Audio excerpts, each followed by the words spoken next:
This is a ManeHustle Media podcast.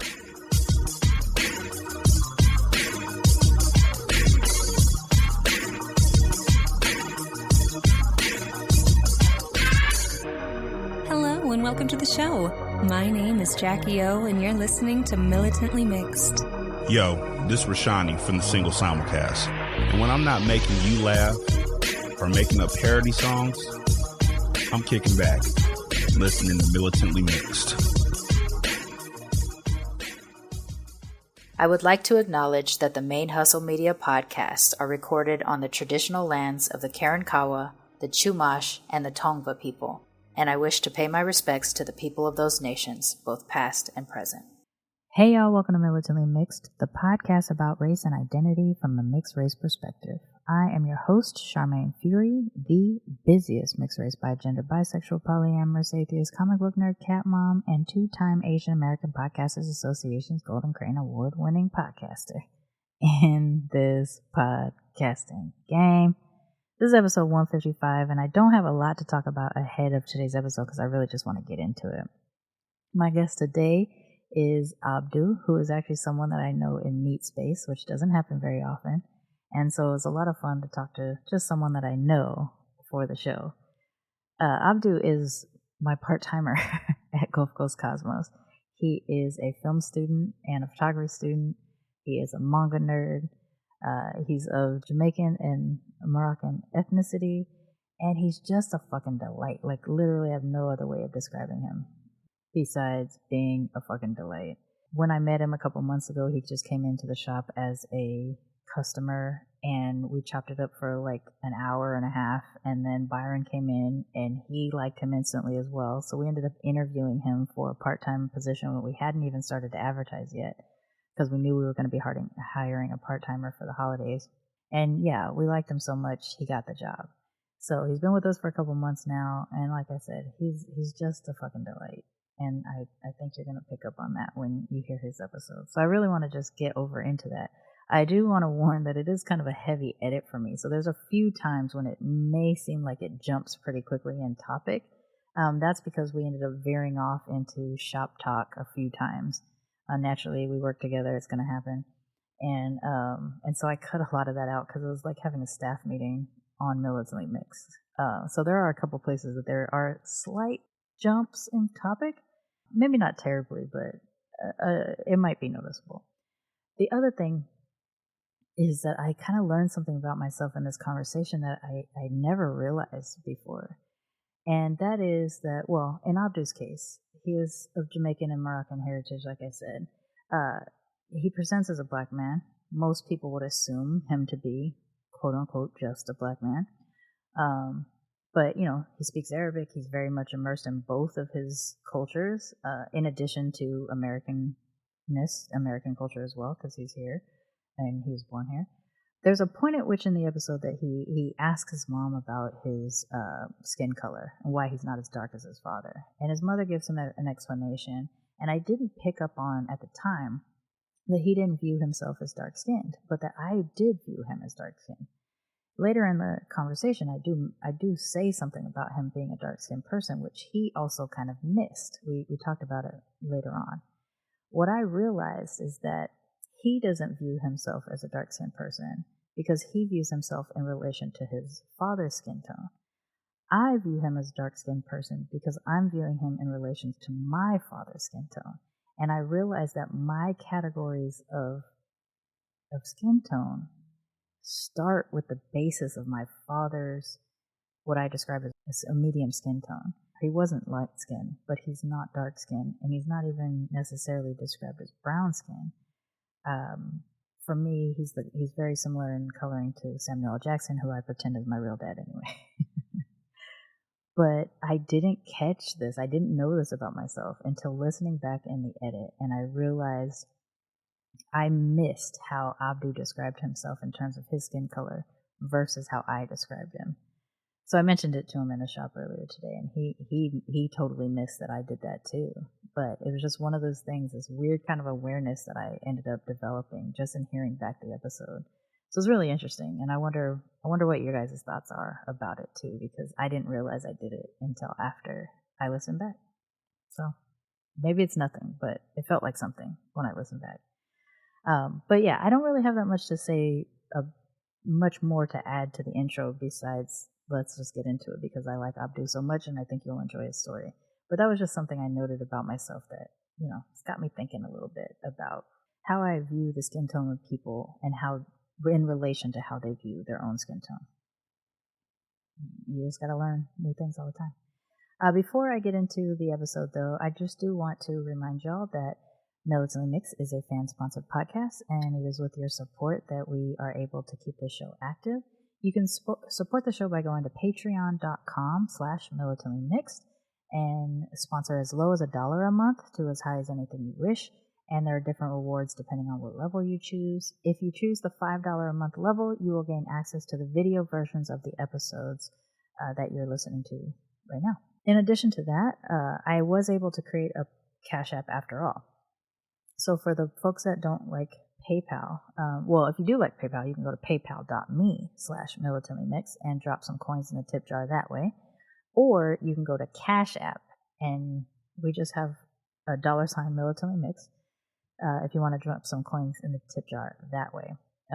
I didn't think you could make 3 Cash Apps because you weren't supposed to, Venmo closed my accounts because I had multiple accounts for the podcast and for my personal.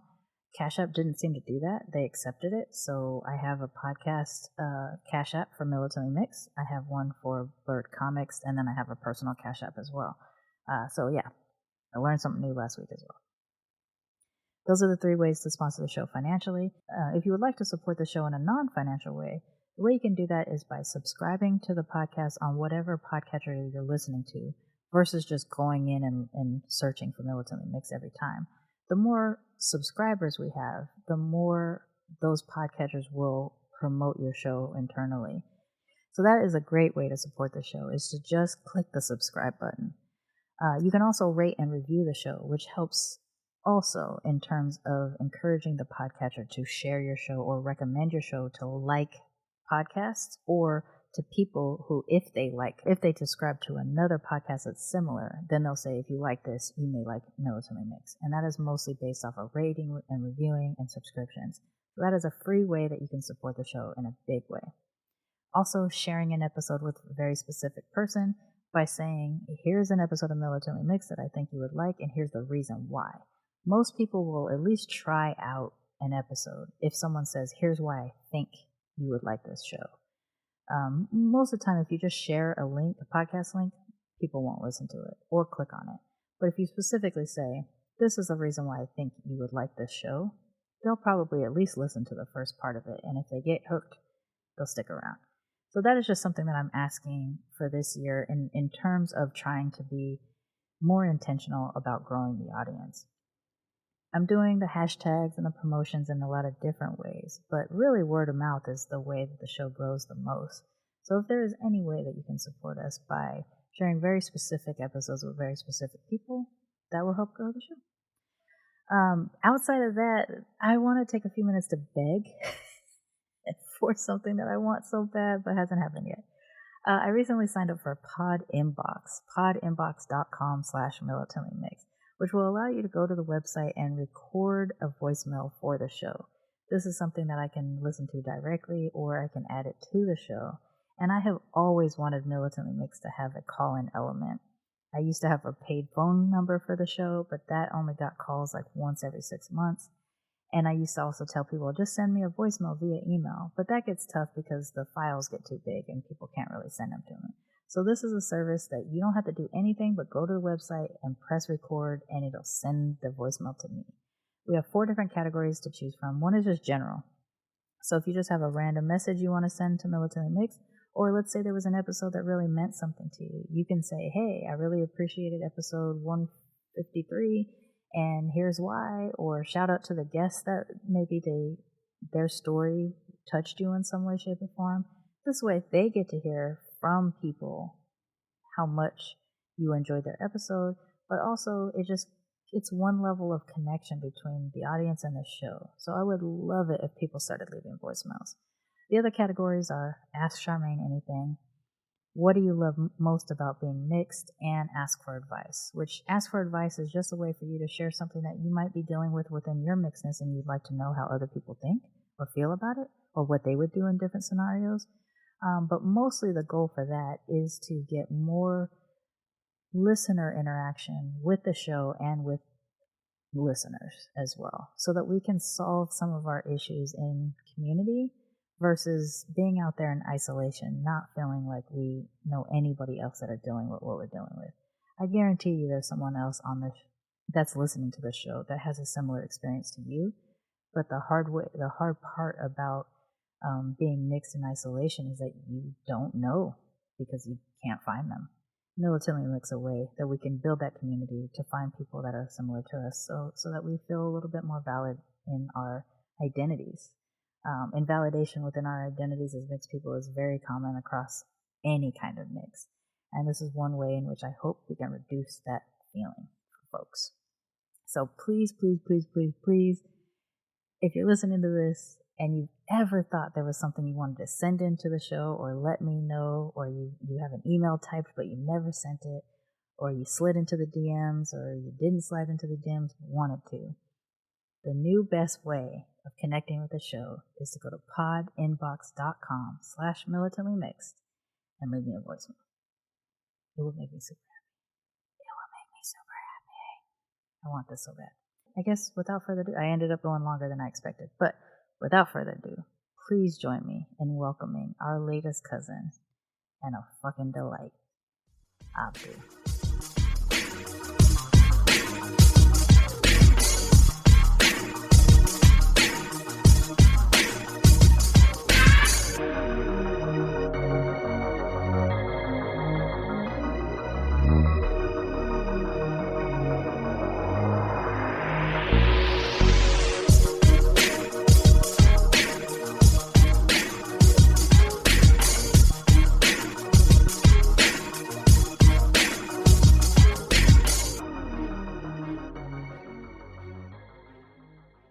And today I am joined by someone that I absolutely adore and is currently employed by Gulf Coast Cosmos Comic Book Co.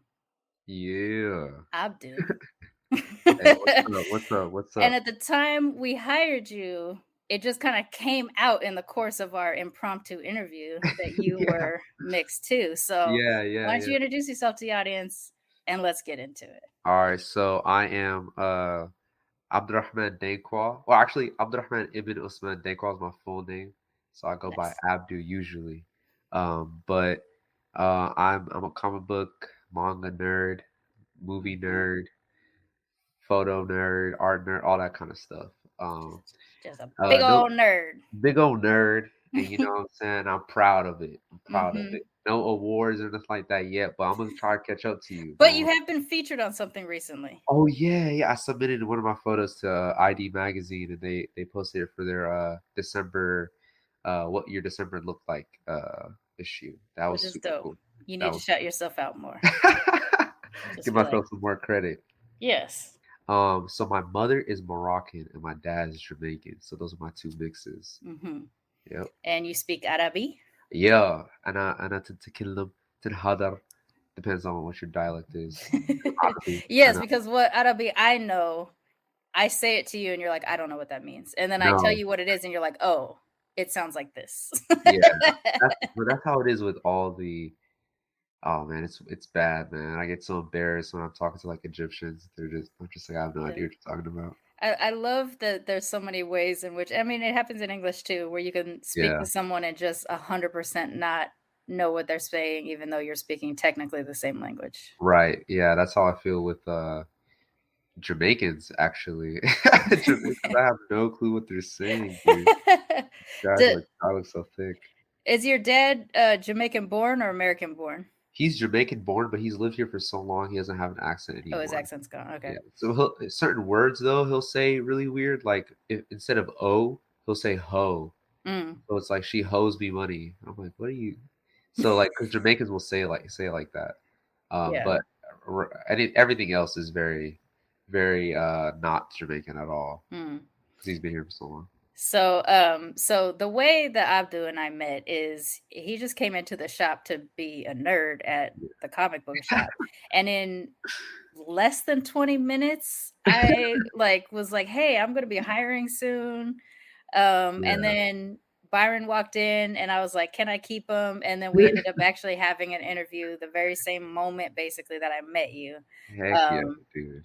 And even though it's been the holidays, we had a break and all that other kind of stuff, we haven't really gotten into the flow too much, but you are a member of the team.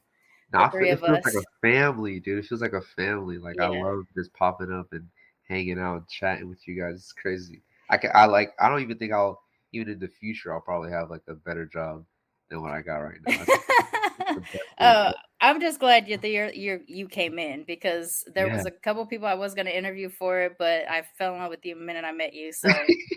So that's why I'm excited too that I have an excuse to put you on any of my shows because it's dope. And I'm mixed. It's a crazy, exactly. So crazy. I mean, everybody who knows me through the show knows that mixedness is obviously a very important thing. I've been doing this podcast for almost 4 years now, and so it ends up coming up a lot. I don't know when and how it came up in our conversation, but you said something about being Moroccan, and I was like, oh, I'm mixed too, because that kind of stuff. And then we get into it. So I'm glad to have you here.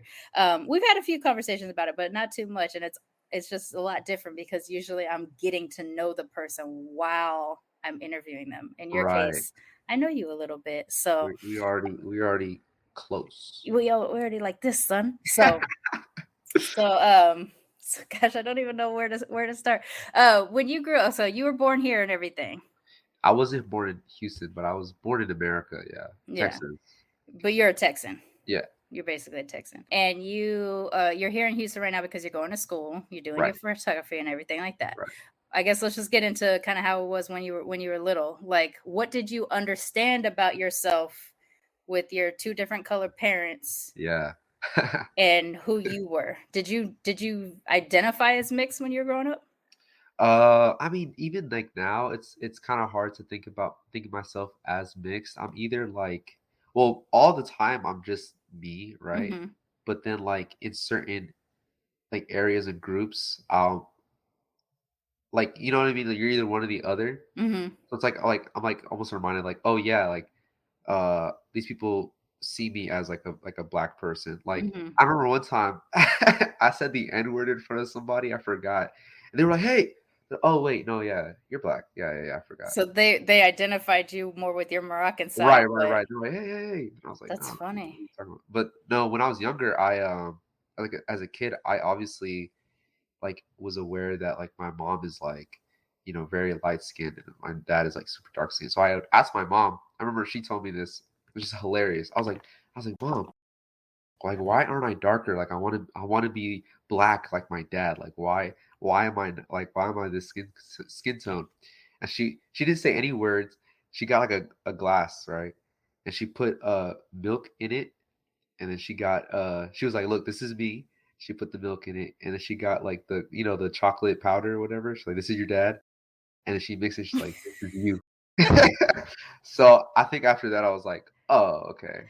So I've seen a picture of your mom though. She doesn't identify like white or anything, right? No, like, not even. Like I mean, I know Moroccans, they have all different shades and skin tones and everything like that because you're a mix, even in Morocco, of African and colonizers and all that kind of stuff or whatever. Exactly. Even the language. We talked about an incident in which you the whole time you thought you were speaking Arabic, but you were saying something in Spanish. Yeah, different. But like, how does she walk around? Does she walk around as a Moroccan or an Arabic identified person? 100%. Very, very unapologetically Arab Muslim and just herself. She walks around. She has her hijab on all the time. Yeah, she's proud of her Moroccanness. Yeah, I mean, she carries herself in that way, and she also has like an accent. You know what I mean? So it's kind of hard to hide. Yeah. Especially with the hijab and everything like that. But no, she's dope. And you, in the time that I've known you, you may not be identified often as a mixed person, but I see you flip between like your Moroccanness and your Blackness or your Americanness, however you want to break it down, throughout the time. Like you code switch the same way any of us others do too. But you and I have a different experience because I maneuver as such an ambiguously presented person that someone assumes there's something different going on with me, whereas you are perceived mostly as black until you start talking. And even with the Arabic you speak, I wonder if sometimes people just think you're like a Black Muslim, and so they're not even identifying you with Arabic. That has happened before. I think somebody was like they were trying to be like considerate. They were like, yeah, Black people speak Arabic too. Like that's totally normal. Like, you know what I mean? It's we need to be more accepting of Black people speaking and learning Arabic. I was like, no. Like, me. Yeah, it's like I am Black, but like I'm Moroccan, so it's like that's how I know Arabic. Yeah. But they're like, oh, but that was nice of them. You know, they're trying to be more open. Well, you and I are from different generations, so the way you and I handle it is probably a lot different. But a lot of times in my case, when someone's wokeness actually is invalidating, I need to check that. No, I didn't take offense to it. But you're also very sweet, so oh no, there's that too. You're gonna be blush. But you grew up going back and forth, right? Like you grew up going back and forth. So. Yeah, I did. A lot of time. My parents are also divorced too, so that also adds another layer to everything. So going back and forth with my mom and dad, like it made my mom, she's like, I'm surprised you know any Arabic at all, honestly, because she was like, I didn't really speak that much Arabic around you. I guess you're just really good at just picking stuff up and then like going with it, building on it. And we'd travel to Morocco pretty often, and I would constantly ask questions. What does this mean? What does that mean? What does this mean? But what's really interesting to me is that I never, like in either circles, I never really feel like I'm less of like Arab or Black. There was one instance actually where someone was like, no, like in Arab culture, you are the race of your father or whatever like that. Right. That was last semester. Somebody told me that. That was the first time I ever heard like. Really? Yeah, I was like, no, I don't care what you say. Well, I'm glad that you said that. So like they're generationally, at least especially here in the States, there's different times in which you were identified at your racial category, no matter what you look like, was identified by who your father was. And there's a lot of cultures in the world that do that too. So in your case, Jamaicans, from what I understand from people that have been on the show, Jamaicans are identified by who their mother is, but Nigerians are identified by who their father is. And so your father is Jamaican, but of Nigerian descent. And so you are literally fighting your identity based off of which parent is in that culture is dominant. And then in Arabic cultures, various Arabic cultures, because I guess I can't speak for all of them, but of the few that I know, you are identified by who your father is. On paper, like in terms of my birth certificate, I am Black and Japanese because of the two Browns, basically. But because my dad's name is listed first, on paper, I'm Black before I'm anything else. But also culturally, I'm Black before anything else because that's how I was raised. Right. So in your case, I imagine, depending on where you live in the world, you might be viewed more with your dad's identity than your mom's. Which is strange because whenever I'm in Morocco, that's never really the case. Like I never feel, in the best way possible, I never feel Black in Morocco. Right. Like you're Moroccan. I'm Moroccan. Like people will even say like racist things in front of me, and I'm like, I'm Black. And they're like, oh wait, yeah. Oh yeah. Yeah, that's true. Like my like an uncle of mine that was married to an aunt, like what is it? Uncle-in-law? No, I don't know. Because it's my mom's sister's husband, right? I see what you're saying. So not directly your uncle, but an uncle positioned relative. I got you. He was because I think my cousin was dating a Black guy at the time. And I was like, why doesn't your dad know? Because her mom, my aunt, she knew. She's cool with it. She was like, no, like he just wouldn't trust him, blah blah blah. And I just couldn't wrap my mind around the fact. I was like, there's no way that he doesn't like Black people. Like Like, you know what I mean? Like, he's so loving to me and all this kind of stuff. So I asked him, I said, hey, what would you do if one of your daughters like got with like a black guy? And he was like, oh, no. Like they're they're so abusive and like just all these stereotypes. Yeah. It's in front of me. And I was like, what about my father? He's like, oh, and then she's like realizing like, oh, like, you're black, and like my dad, like everyone in Morocco like respects my dad because he there's only one mosque in Khalid and he built it. You know what I mean? And he's like always showing love and like, you know what I mean? Like all these stereotypes just out the window. You know what I mean? So he was just like, oh, no, not you, obviously, like not your father. But like, did that feel like one of the good ones? Kind of a thing? Dad? I don't. No, like that your uncle was saying you're not like. Oh them. Yeah, definitely.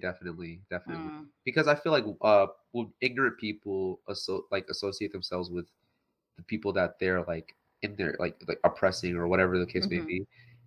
Then they tend to realize, oh, these people aren't so bad. Like homophobic people tend to not actually have a conversation with gay people or whatever the case may be. And then but when they do, they're like, oh, people are human. That's weird. So I don't know. Yeah, that one's a tough one. That used to happen to me on my British side. One of my uncles, who I was very close to as a child. He's my Nana's brother, so he's like a great uncle. Oh wow! Right, but he and I were close when I was growing up because he'd come for a visit, and I used to write him letters and stuff. And then I went to go visit him as an adult, which was a whole different experience because in the span of the first 2 hours I was there, he told about 6 different racist stories. He targeted the Jews, the black people, the Asian people, and the Arabs all in one basic conversation. And there was times when I was like having to go like, you do understand that I'm from the black side of the family, like this, you've come to visit, you love my dad, all this kind of stuff, and it's the same kind of thing. And so like after that experience, I couldn't even write letters anymore because I couldn't get out of my head the racism, dude, and how resistant he was to it. Because basically, like it was even down to the case of like he used to have a supervisor that was black. And if that supervisor ever told him what to do, he would cuss out the supervisor for being like, I'm a white man. Really? Yeah. So he's telling me this story as if it's a heroic story. And I'm like, Uncle, you know that I'm black, right? Like, oh my God. And so I think after that for me, that experience of like, oh no, your family is one of the good ones, except for your grandfather, which is the reason why you're black. Like that whole thing makes me feel like I really struggled. Like I couldn't really keep up the relationship after that. He's since passed away too.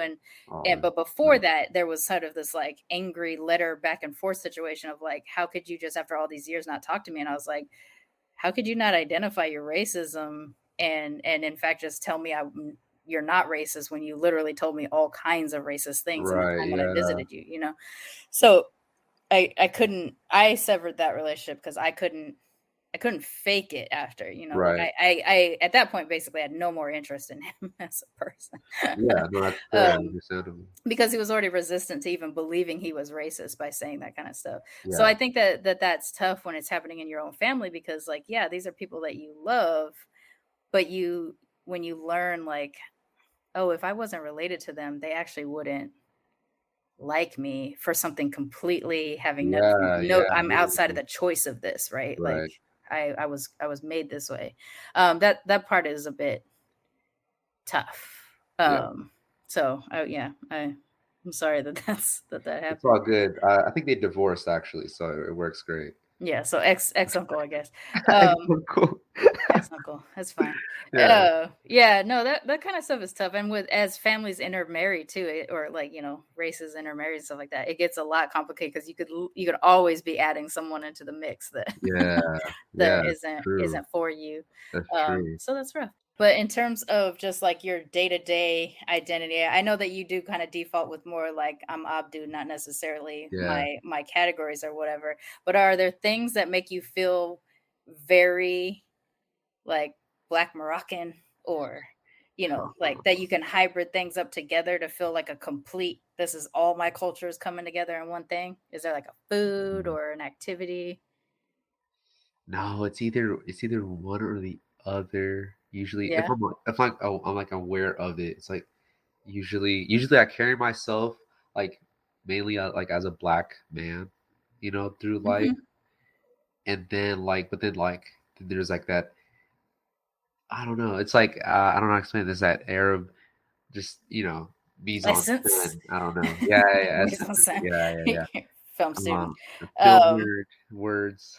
No, that makes sense to me. I mean, I think a lot of people, like in my case, because I'm not perceived necessarily as Black by non-Black people, if they're not looking at me or something like that, that's why it comes out so often of like, before you get into any nonsense in front of me, Black Japanese. Don't fuck around with me. That being said, like I grew up predominantly in Black communities around Black people, and I feel more comfortable in those spaces than outside of it. But looking the way that I look, I would, on the surface, think that maybe I would fit more into an Asian space, but I never feel less Japanese than when I'm around Japanese people. Yeah, that's crazy, dude. What?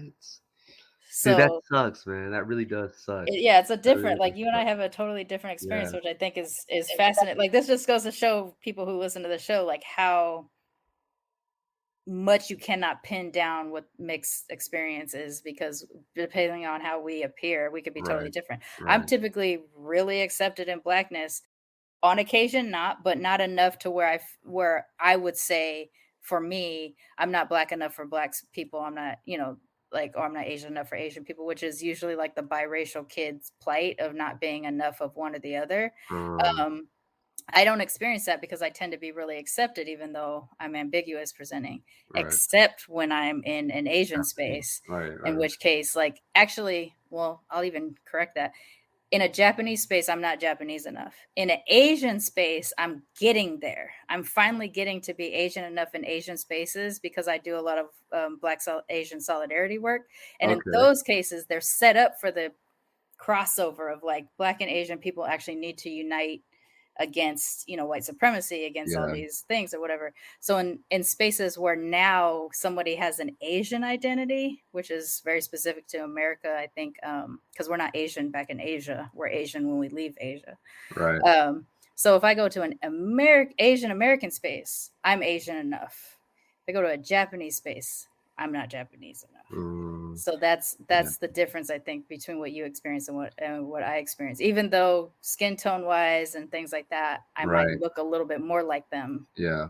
Although in the face, I don't. I hear that a lot with a lot of friends that I have who are mixed with Asian. Like I have some friends that are in like either Asian fraternities, and they're mixed Black and Asian, and they tell me how they struggle sometimes with that because they are, either saying racist things or just not accepting of that person, or like even I think it was a friend of mine that's Asian and white who was in an organization or a club or something like that. That was like predominantly like Asian orientated type deal. They I forgot how it went, but they were like, we are not accepting of like white people in our spaces or something like that. But it's like, hey. Yeah, no, it's a big thing in a lot of Asian cultures where they're not really accepting of their mixed people, but then they also have a hierarchy. It's a lot easier to be Wasian than Blasian. I bet, dude. Yeah. So things like that definitely come to play. But now that I'm engaging in more Asian American spaces, I think the invalidation that a lot of Asians feel as Americans are actually creating solidarity amongst us. Versus if I like legit try to walk into like a Japanese space and be like, "Watashi wa Nihonjin desu," like, and then they're like, "Yeah, that's how'd you learn that? Who taught you that?" But yeah.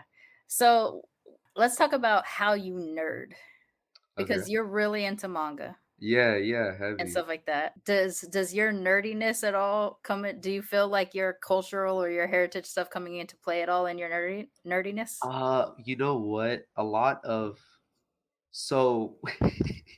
oh man, all these like memories are coming in. So there are nerds everywhere, right? So and just like in every space. Like I remember whenever I go to Morocco, there's this place called a cyber bar. We call it a C-bar, and like down the street. And I'd give them like $1 and I'd stay there like for 5 hours.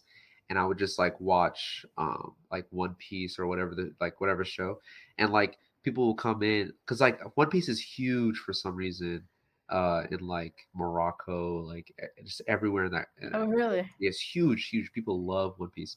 Do And you like, listen to it in Japanese with Arabic subtitles or Arabic with? No. I can't read Arabic that fast. I can read Arabic, but like I'd have to. Man, Arabic's hard, dude. Same. My Japanese is. Yeah. So no, I watch it regular, on my anime sites or whatever. But like then there's like, oh, you're watching One Piece, like yo, like let's chat about it, and like I'll be in this like conversation with this guy about like Naruto and like da da da da da, and then like now like in America, it's becoming a lot more accepting for like Black people to be like huge nerds, like I told you about RDC, the DreamCon stuff that they do. That's really cool because I'll go to that and like it's just, well, obviously there's more than just Black people there, but you know what I mean, like right. Black people. It's not as often like looking at a Black nerd like, what are you doing here? Like, right. And I remember like, you know what I mean, like back in like middle school or something, like instead of like doing a gym or whatever, I would be like watching anime, and the kids would be like, oh, what is he doing? You know what I mean, like, why are you watching that? Oh, blah, blah. But then now it's like it's cool, so it's all good, and so like more people are willing to come out and be like, yeah, I am a nerd, and I'm okay with that, and so it's like all these Black people, and it's super dope. So yeah, I feel like in every race, in every part of the world, there's going to be a nerd. You know what I mean? So yeah, it's cool to navigate through. It's definitely a different time from when I was growing up because like being a nerd was not okay. Being into comics was not okay. Yeah. Meanwhile, come to find out as an adult, we were all reading comics. We were just keeping it a secret from everybody because we were trying to be hard and shit like that. Yeah. But one place I could get a pass was in anime and manga because I was a mixed Japanese person. So they would be like, that's not nerdy. She's just being Japanese right now. Yeah. But if they knew that I was like collecting X-Men comics or something like that, or Batman or whatever, it would be like, what's going on? So my other show, Blurred Comics, with my podcast partner on that, we were friends since we were 8, but we didn't know that the other one was reading comics. We kept it a secret from each other, right? So like we're learning that, well, we know it now, but we've been learning that about each other for the last 10 years or so. So like I'm excited now that you can exist. That you, by the time you walked into Gulf Coast Cosmos, you were already a nerd, and I didn't, like I wasn't influencing your nerddom in any way, shape, or form. You just rolled up a nerdy.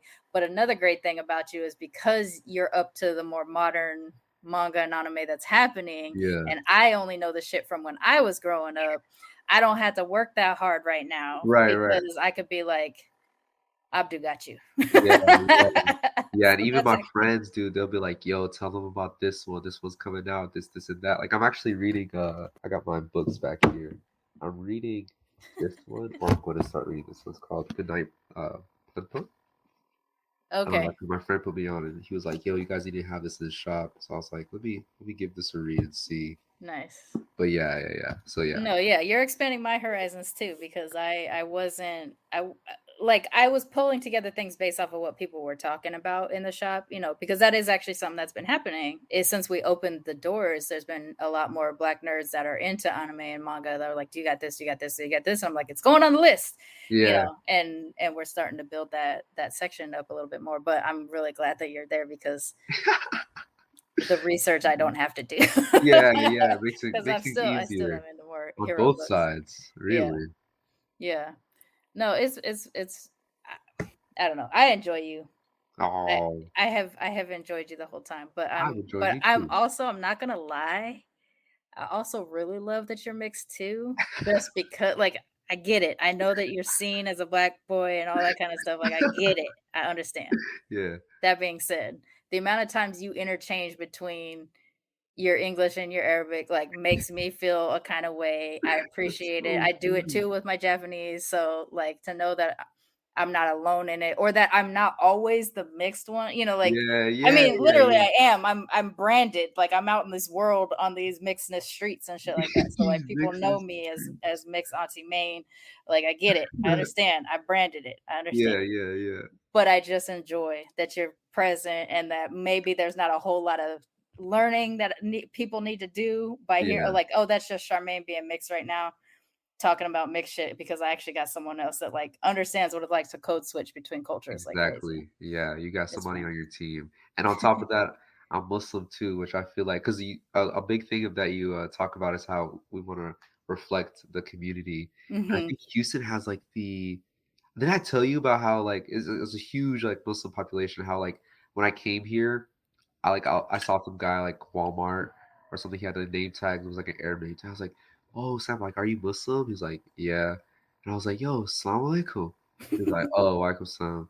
Anyway, your total is, you know what I mean? They're just like, because they're everywhere, you know. So it's because you grew up where you probably were in the religious minority, but now you're saying that you're actually finding people more often. Yeah. Okay. I remember I used to like keep it a secret almost that I was Muslim, and I'll tell like in elementary school, and I tell like my really close friends, like, "Yo, I got a secret, like I'm actually Muslim."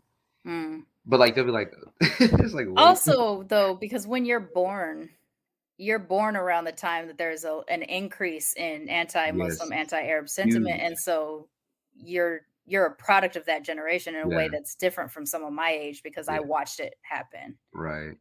So I can understand why you would have. Yeah, no, because I remember when I was younger, I thought like, because you know when you go to the mosque and stuff, there whatever I'm being taught at home and stuff, it's like always like, here are these peaceful things, here's our values and all this stuff. But then it's like I'll go to school and we're talking about like 9/11, and I'm like, that's, you know, literally impossible. Like, how is that even like we would not do that. Yeah. So then when I was younger, I thought like, what if like when I turn 18, they're gonna be like, all right, we actually got a secret. Oh, you know what really? I mean? Like, this is what's really going behind the scenes, and we just got this front. So like I was like paranoid.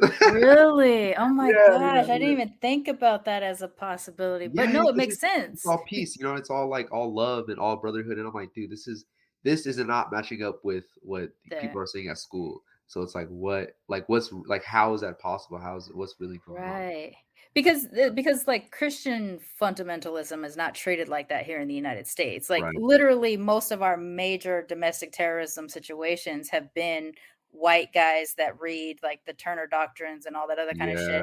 And nobody ever checking all Christians on the basis of the actions of this one guy, right? Whereas literally anybody who is of even remotely Arabic looking, so not necessarily Arabic, because racism, for whatever reason, they don't understand who they're racist against.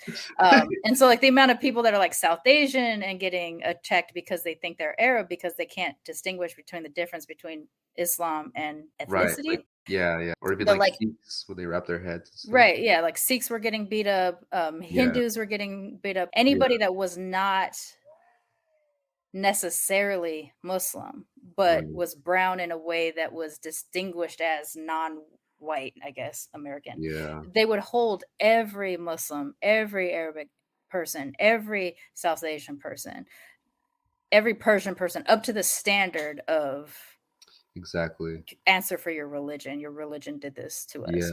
When we have far more Christian domestic terrorism, I think, here. But, you know, whatever. I mean, even here in Texas, there's several cases of like non-Arab but Pakistani people that were attacked. Wow, dang. They weren't there. They're just living their lives, you know. So that is true. So I understand why that would happen. But that actually is really crazy, because that's a different form of religious trauma. That's not like that's just a fear of what could happen. And it's not even I thought it was just me, but then there's this show called Rami. And like in one of the episodes, he has like this fever dream where like Osama bin Laden's like basically, or no, I think like his parents like were like, oh, like this is our plan, this is what we're gonna do, you know what I mean? So I was like, oh, well, I'm not alone in this. I have not seen this, but I heard it referenced on a podcast called King of the World. Check it out. And it's called King of the World because the guy's name translates into King of the World. And he was talking about like his experience as basically being held accountable for 9/11 on 9/12. Like he went to school, he's a high school kid, he went to school, and 3 white guys walk right up to him and say, what did your people do? Damn. And so like the way he was treated over the course of the next 20 years post 9/11 always tied back to 9/11 in some way, shape, or form, even though he was just a high school kid in Massachusetts that happened to be Muslim, but that kind of stuff. So it was really good. It's a 7-episode podcast. Highly recommend it. What's it called again? King of the World. Gotcha. It's really really good. But I think it's the lack of information, the lack of understanding about stuff like that makes that continued like division between people. Because I'm an atheist, so I'm not anti-belief necessarily. I'm anti-organized religion, though. Right. Yeah. And I am no more or less uncomfortable around Christians or Muslims. Like the difference is not, for me, it's not like one religion is more peaceful than the other or anything like that. For me, it's literally like I personally do not support organized religion. So like someone saying, well, I'm Christian, not Muslim, I'd be like, that means nothing to me. Right. Yeah. Like if you're trying to convince me that your religion is peaceful, is more peaceful, like something like that. Like I would never side over a Muslim person with a Christian just on the basis of like that's the main religion here in the United States. Right. Like, well, that's good. I feel like that's not a thing for me. So it's always surprising when people are surprised that Christians can be viewed in the way that Christians allow Muslims to be. And that's very specific language I'm using. Christians allowing Muslims to be viewed. Because I imagine most people are just regular ass citizens who access a belief system. Right. And they're just living their life. But yeah, you end up carrying the weight of some shit that it just happens to be from fundamentalists from a totally different sect of what your thing. In the same way Timothy McVeigh and let's not forget them. But yeah, so that's interesting. So you've just opened up something that like has nothing to do with this show specifically, but I'll be thinking about for weeks now. Of like all these little poor Muslim kids that like grew up thinking that they were getting tricked into like you're 18, you're a man. You know what it makes me think of? There's this book series that I was really into called The Passage. The first book is called The Passage, and it's a vampire book series, but like science vampires. So they're not like, interesting. They're basically like the US military investigated some kind of thing in the jungle, and they ended up actually bringing back vampires that they were going to weaponize into like their army was now going to be these vampires, right? This is a book series? It's a book series. It's a 3-part book series, but the first book really was what happened. So when they call them virals, they didn't call them vampires. They're basically vampires. They call them virals. When the virals broke out of the military installation and ended up like annihilating the population, these different safe places popped up where these communities popped up where they protected children basically. So they get like 100 kids and now they're living in this community that's got lights everywhere so that the virals don't come attack them or whatever. But what they did with the kids is they allowed them to live in blissful ignorance of the virals in a sanctuary like school setup until they were 11. And then when they were 11, their teacher would pull them into a room and be like, you know how we told you when you turn 12, you get to go live with your family and everything's going to be happy and go lucky? Psyche mind. Actually, there's these beasts out there that used to be human that will kill you and your whole family. And some of you will turn into them and some of you will just die. Now go ahead and go out there and be with your family. And so they would be ripped out of this like blissful utopia. Wow. That they experienced for their first 11 years. And then from 12 on, they were basically training to either fight the virals, protect against the virals, or do like food service or whatever, like to keep the community going. But there'd be these pocket communities of like less than a couple hundred people at a time. That's what that makes me think of. It's just like, you're just out there just being like, Allah. And then 18 comes around and be like, guess what? Guess what? I bet that story was written by a Muslim dude. Poor thing. I'm so sorry that you felt that fear. It's all good. It is what it America is. sucks, man. America does suck. Because I don't think that would have happened to you if you just got to like be without it being a whole thing. Yeah, but it was also just a small part of my life. Because then at some point I was like, nah, that's not really gonna happen. Or like just because they tell me that that's what is, I don't have to. Yeah. It's like then you start to learn more about the nuanced like things of like political, all these like ideologies and how everyone condemns terrorism, right. pretty much. But well, let's talk about a little bit of like your art. So I know you're a film student right now. You also do photography. Plus, again, don't forget to mention that you have been featured in ID Magazine. Shout yourself out. Put it on your social media. What's wrong with you? I put it on my story if that counts for anything. I mean, put it where people can go back to it. Stories disappear. What's wrong with you? Maybe. I don't know. You have to shout yourself out. We're always told not to. I should do it because that's dope. You have this amazing picture in a magazine. Thank you. Shut yourself out.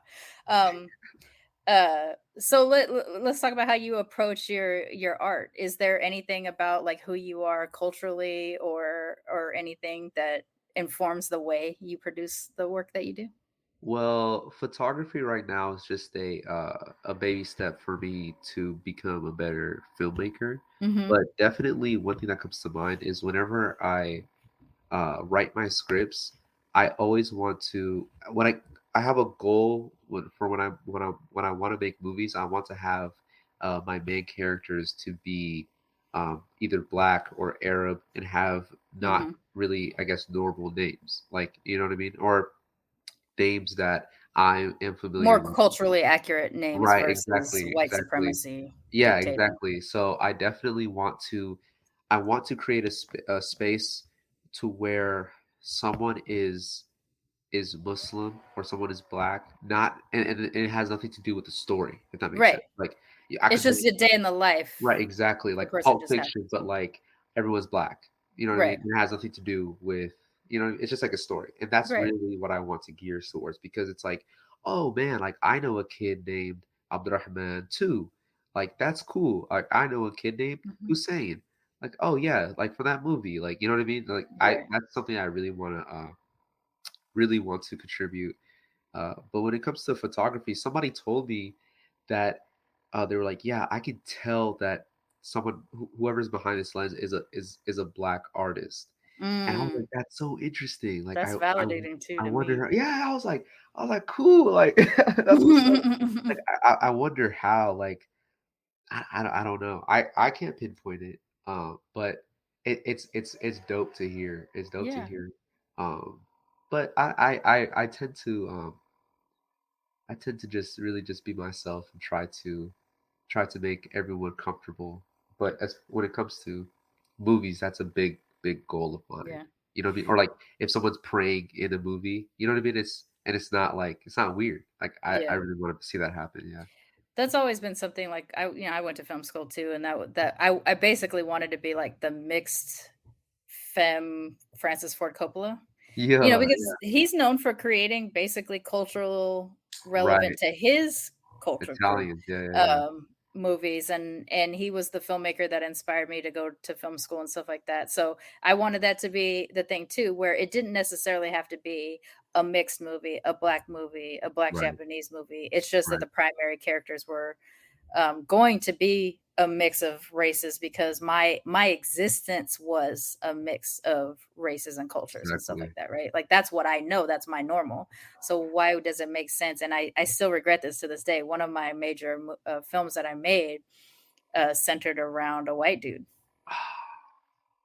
and in hindsight it kills me. Almost immediately it killed me, but it was that I didn't think I could fundraise. I didn't think that I could get it accepted in places if it was not about a white guy.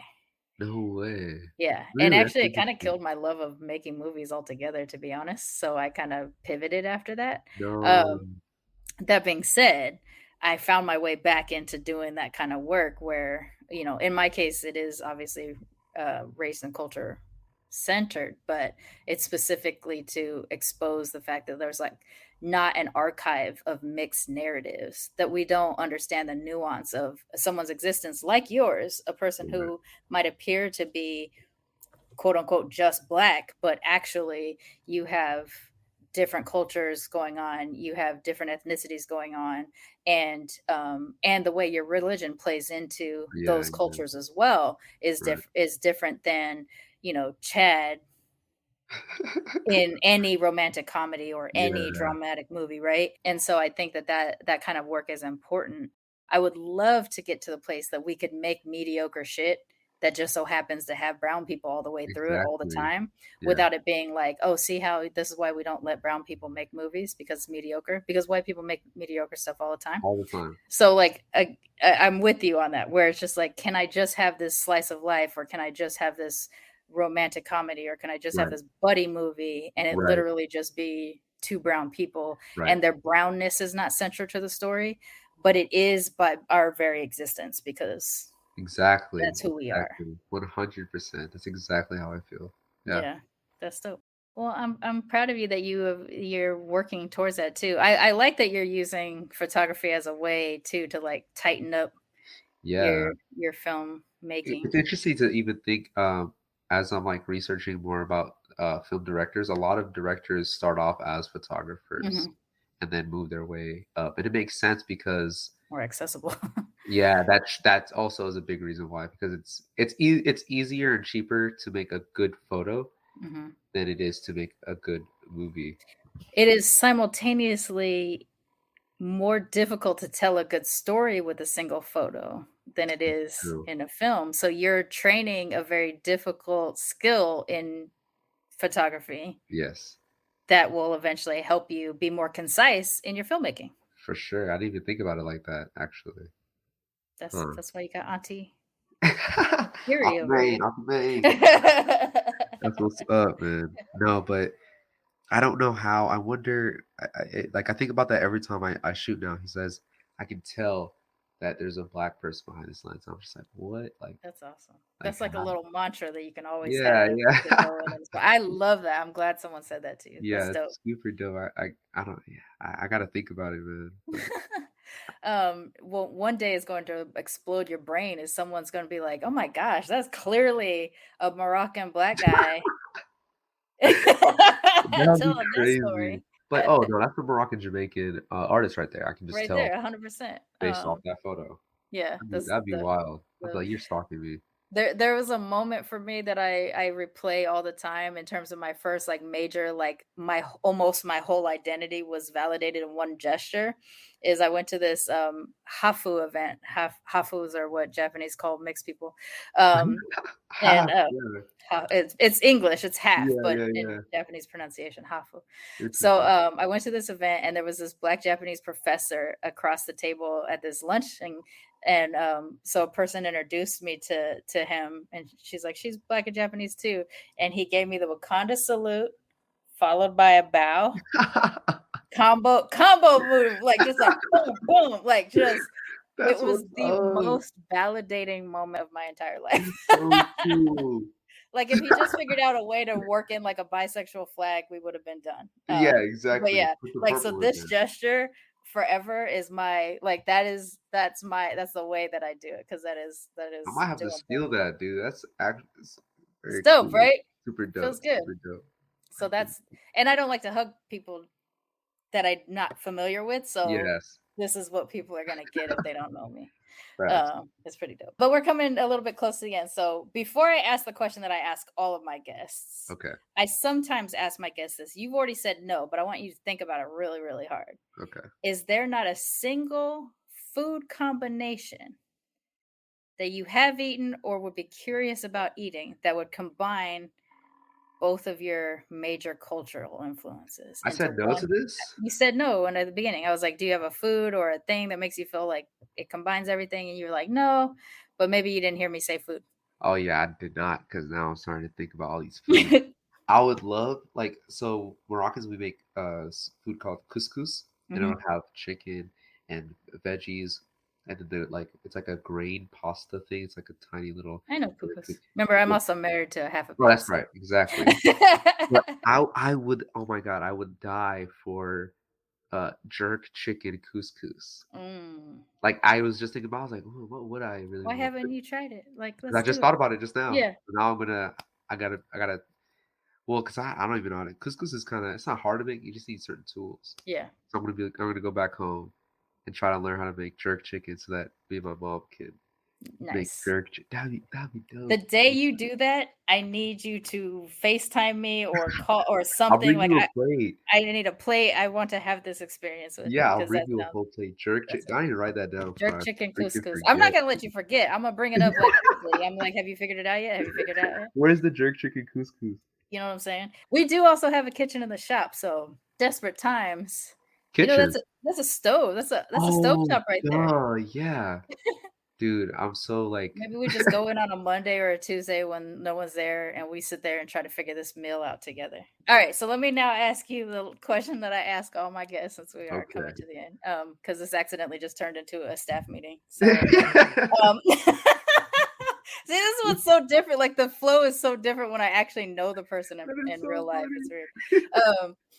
Okay, so what I like to ask everybody, because sometimes people come through their mixedness, through trauma. Some people come through it with a lot of invalidation, and not all the time. But I like to end on the question of, what do you love most about your mixed identity?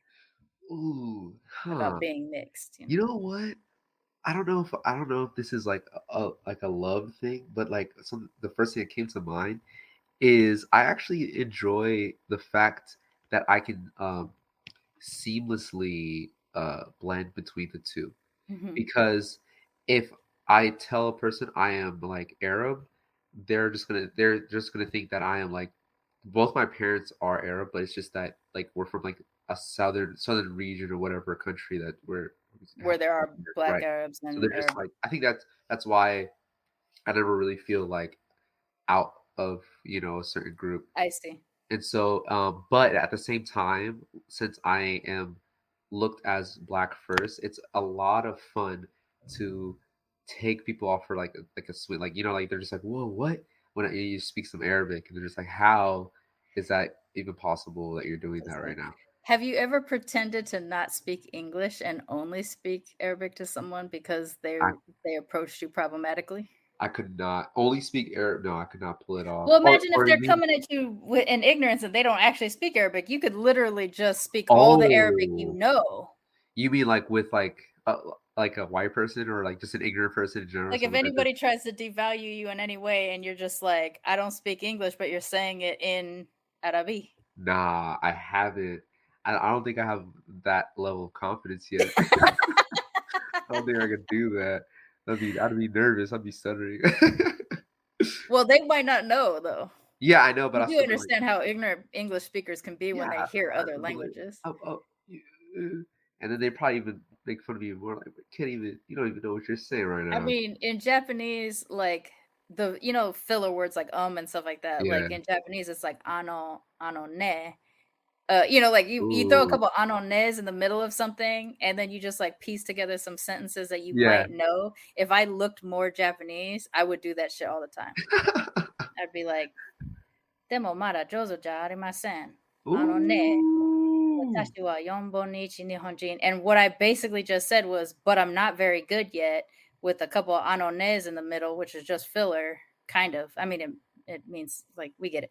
And then on the back end of that, I said that I was Japanese. I was partially mixed Japanese. So like, it's nonsense to a person who understood what I said, but it's not It just sounds like I spoke Japanese, right? So like, you could literally pull off whatever Arabic you know. It's true. Next time somebody comes at me sideways, I'll just pull up. What I don't even know what our filler is.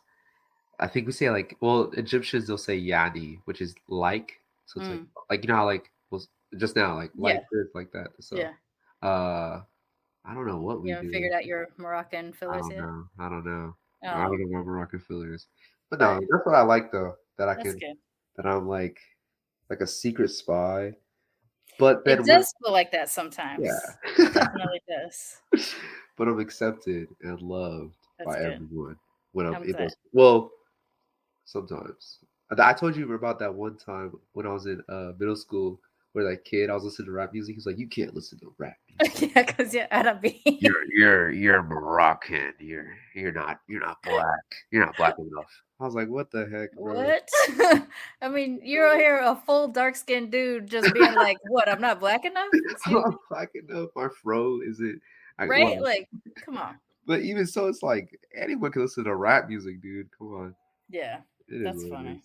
Well, people will be ignorant in any way, shape, or form that they can try it. But thank you for coming on my show with me. I appreciate you. Why don't you tell everybody how to find you, and then also promise me that you'll post your thing on your Instagram so that I will. I think I should actually. It's now I'm thinking about it. You're right, but I feel like the easiest way to find me is Dry Hug on Instagram. Dry Hug. Dry Hug. It's just a hug. It's there's no level of dampness to it. It's a dry hug. No strings or. I just hit my microphone. Dry Hug on Instagram. Dry Hug. My main, it's My Bruised World. There's no deep meanings to either of those names. They just sounded cool to me. But yeah, on Instagram, go crazy. That's funny. You're such a dork. What can I say? I love it.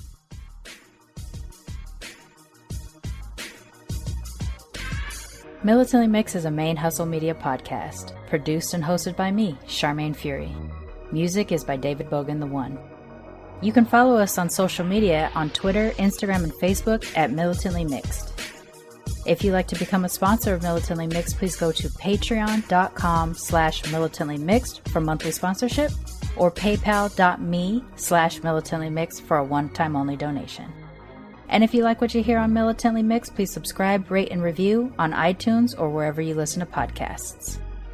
And don't forget to be your mixed-ass self. ManeHustle Media. Turn your side hustle into your main hustle.